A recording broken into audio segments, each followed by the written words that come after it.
If your entire exit plan from employment is based on YouTube ad money, just pause right there and breathe.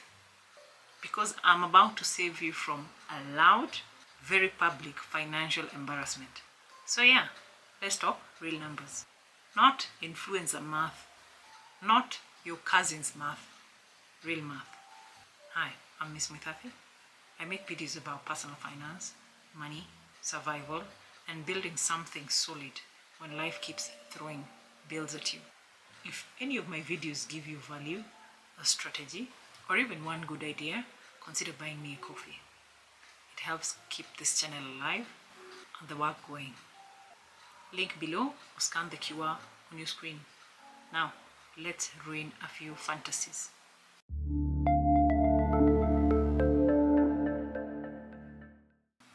So you saw that video. The one claiming finance YouTubers in Kenya make roughly 350,000 Kenya shillings per million views.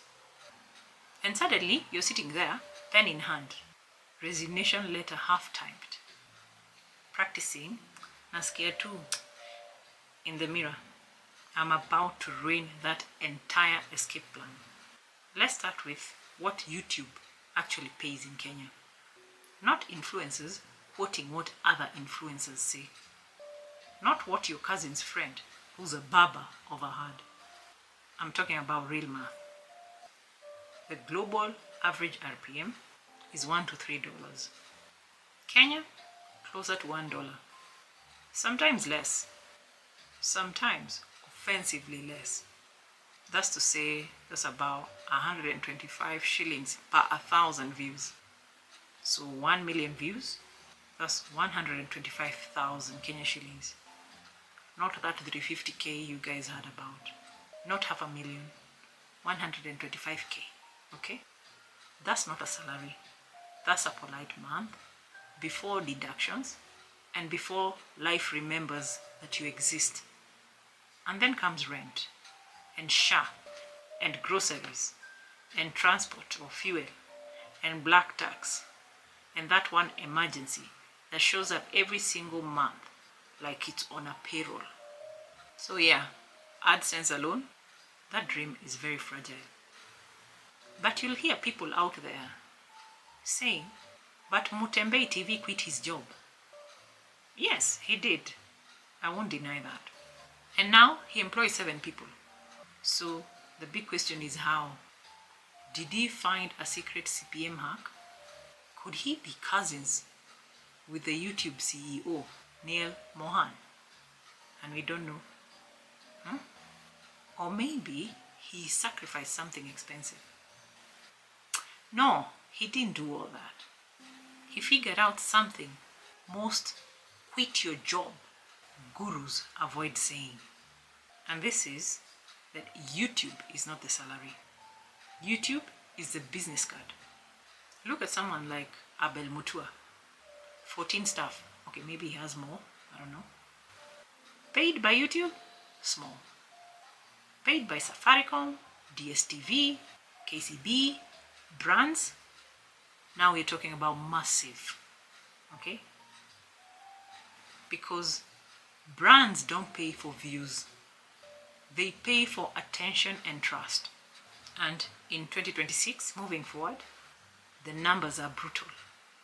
This is to say, 29% of top Kenya creator income comes from products they sell, 28% from brand deals, and 11%, just 11% from YouTube ads. So if your entire plan is AdSense, well, congrats, because you're working for 11% of your potential. That's like getting SACCO dividends and calling it retirement. It's cute, but it's not revolutionary. Okay? Now, let's talk niches. Finance, tech, real estate. And the question, which one pays best? Well, to be honest with you, I really don't know. Neither does anyone. And this is because Kenya does not publish niche-specific CPM data. There is no Ministry of YouTube statistics, no spreadsheets, There's no official dashboard. But what I do know is that globally, financial advertisers pay more because someone out there who's watching how to budget is more valuable to a bank than someone who's watching how to cook mukimo is valuable to unga flour. Okay? But in Kenya, no clean data. So if someone tells you, or you meet someone and they're telling you, Anti-Finance pays exactly 275,000 Kenya shillings per million views, just know they are lying or guessing or both. Now, let's talk about realistic Kenyan YouTube money. Entertainment, vlogs, lifestyle, that's 20 shillings to 80 shillings per 1,000 views. Okay?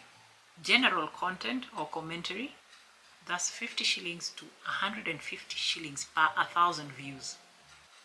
Finance, business, tech, the so-called high-value niches, they pay 120 to 350 Kenya shillings per 1,000 views.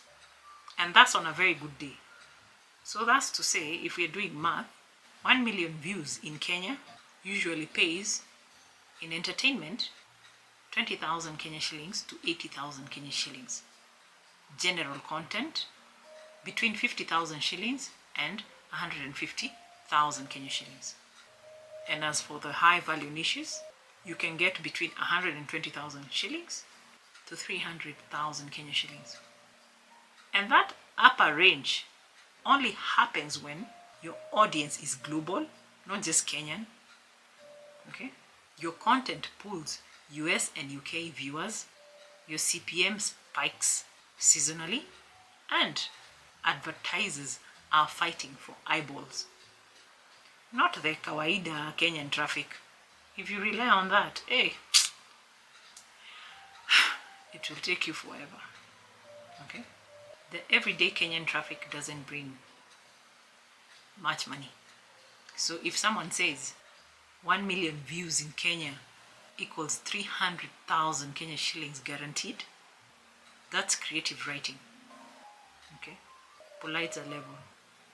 Kenyan YouTube ads alone do not build wealth. They build supplemental income, emergency buffers, and side cash flow, not financial freedom. Don't confuse that. The real money is brand deals, affiliate income, digital products, consulting, courses, services, business leads, and stuff like that. AdSense is just the starter engine, not the full vehicle. Without a monetization system, views are just vibes. Nice vibes. But at the end of the day, vibes don't pay the rent. There's a season I lived on vibes. Motivation, hope, positive quotes. My landlady didn't care. Fact remains, bills don't accept affirmations. They accept money, cash, transfers, and on time. That season taught me something very powerful. That hope without a system is just stress. So when I talk about monetization, I'm not being dramatic. I'm being practical. YouTube, it gives you attention. Attention, on the other hand, builds trust. Trust converts into digital income. Then digital income gives you control. Views alone, that's just gambling. And honestly, your channel becomes more dangerous when you stop monetizing views and start monetizing trust. That's where the money is at. Because your audience, they want clarity. They need survival systems. They are actively trying to fix their money.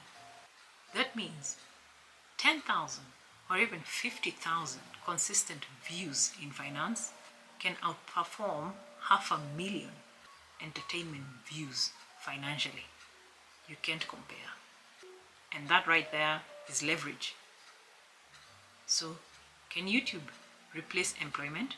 Yes, but not from ads. Ads, something like matatu fare, bus fare, okay? But now when you start working with brand or getting brand deals, that's like buying the whole matatu. The creators who escaped didn't wait for YouTube to pay them. They used YouTube to make brands pay them. Okay? Products, services, consultations match. So if you're not selling something beyond watch this ad, then it simply means you're not self-employed. You're just unemployed, but with a camera. So here's the real 2026 breakdown. 1 million views gives you roughly 125,000 Kenya shillings from ads. And that's maybe. It's not like a salary, as I said. It's not something that you can count on and say like every month I get 125k. No, that's just maybe if the YouTube gods feel like they want to favor you. Okay, that's if the algorithm loves you, if advertisers are generous, if it's not January, and if you sacrifice the goat correctly. Okay, finance pays better, but nobody knows how much better. Just assume higher CPM. You can do verification on your own dashboard. Okay. Bottom line, YouTube can replace your salary. Brand deals are the salary. Products are the bonus. AdSense is the here's 5,000 Kenya shillings and please don't spend it all at KFC. That's AdSense for you. So you still want to quit? Good. Desperation makes people move. But don't quit your job until your monetization systems can pay you rent. One rule, show up, and that's it. Post, test, sell, build, then repeat.